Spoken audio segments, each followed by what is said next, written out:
Hey, today we have another flat earther who has turned down an opportunity to have their trip to Antarctica paid for by a Glober, and that is Eric Dubay. But before we get into those details, a few other important items to note. We will be going live tonight at 7 p.m. Eastern with golden ticket winner Lisbeth Acosta. That was rescheduled from last week due to the hurricane on the East Coast. Hurricane Helene was brutal and did a lot of damage and sadly took a lot of lives. So prayers go out to those affected and those who lost loved ones. And for many, it will be a long road to rebuilding and recovery.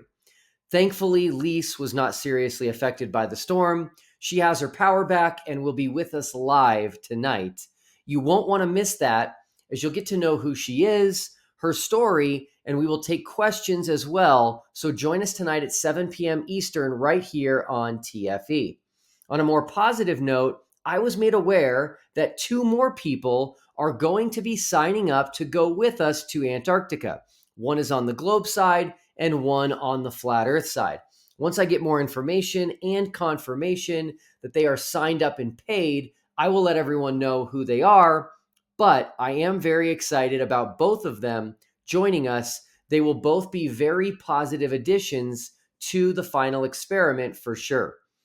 The other thing I want to discuss is after the Flat Earther New Moon duped me with the original golden ticket offer, I've had people ask me if all the offers that were declined by Flat Earthers were also fake. And the answer is no, absolutely not. So I'm going to go down the list real quick. David Weiss, Flat Earth Dave, I offered to pay for his trip, and so that offer was genuine. Jaron Campanella and Austin Whitsitt, they both accepted and I paid for them. So those two were also genuine. Nathan Oakley's offer was also from New Moon. So that was not a real offer. But Nathan's refusal was a real refusal, as both he and I believed the offer was genuine. Now, had we figured that out, that it wasn't genuine before he said no, and he communicated with me that he really wanted to go, we would have done the same thing that we did with Lisbeth, and we would have set up a GoFundMe for him. But as you all now know, he thinks TFE is a fraud. He thinks I'm a fraud, and he doesn't want to go with us because then he would be participating in fraud. Your loss, Nathan, your loss. Up next is Dean Odell. A Glober offered to pay for Dean Odell, and he and I connected to discuss that offer, and it was an authentic offer. He does not want me to give out his name, but I know him personally. We've actually met in person, and so I know his offer was the real deal. Next is Folke Meyer. The Glober who offered to pay for him was Mark Harman. Mark and I have had numerous conversations, including where the funds were coming from to pay if Mr. Meyer accepted. And so his offer was genuine as well. And Mark Harman is also the one who made the offer for Eric Dubay. So that makes Dubay's offer real as well. That leaves us with Mark Sargent and Alex Stein. There is some evidence that Mark Sargent's offer was also made by New Moon, although it's a different name and it's a different email.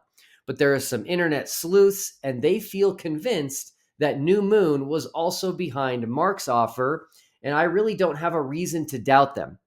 Sadly, Mark Sargent also turned down the opportunity to go to Antarctica with us because he does not want to be in Antarctica with trolls. Mark, you will be missed. And finally, Alex Stein. Political commentator Tim Pool has offered to pay for Alex Stein. Tim Pool has made this offer publicly, and it is a genuine offer. Tim Pool actually just polled his audience this week, asking if he should send Alex Stein to Antarctica with TFE, and over 90% voted yes. So that is also a genuine offer, one that is still on the table, actually. Okay, with that out of the way, let's talk about Eric Dubay. He is not easy to get a hold of. He doesn't respond to my emails. He doesn't attempt to reach out to me. I am very easy to get a hold of, as so many people can attest to. And so getting an answer from him was not easy. But the other day I noticed he released a new video. And so I commented and was one of the first people to comment. Here is what I said. Are you going to Antarctica with us? Someone has offered to pay for you. That, of course, was Mark Harman. And Eric responded to me. He said, I already know the earth is flat, Will, and so do you. Wow, this guy apparently knows me better than I know myself. We've never met, so that's a bit strange, but since I apparently know the earth is flat, here is what I said in response. Let's go to Antarctica together and end the globe. Now, this is something people keep forgetting. TFE has created the single greatest opportunity in flat Earth history. If the Earth is flat, we can end the globe by showing a setting sun in Antarctica where there is supposed to be a 24-hour sun. Hear me out. Imagine we are all in Antarctica together. Me, Jared, Dave McKeegan, Austin Whitsitt, MC Toon, Lisbeth, and Critical Think. And the globe side gets all their camera gear set up because they are just so confident that the sun will never set. And then the sun sets. How powerful would that be? Jaron and Austin and Lise need to grab their own cameras and walk up to Dave McKeegan and say, Dave, where's the sun? They need to walk up to MC Toon and say, where's the sun, Toon? And walk up to Critical Think and say, where's the sun? Just point it out for me. Come on, where is it? I don't know about you, but I think that would be some incredible footage to have. Don't you? How would the globe side recover?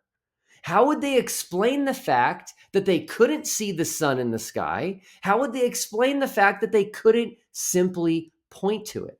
The final experiment is called the final experiment because it's a definitive test to falsify either the globe or flat Earth. So please don't forget that, everyone. So how did Eric respond to me?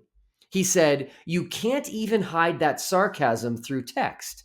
Man, how does this guy, who I've never met, know me better than I know myself? So I told him the truth.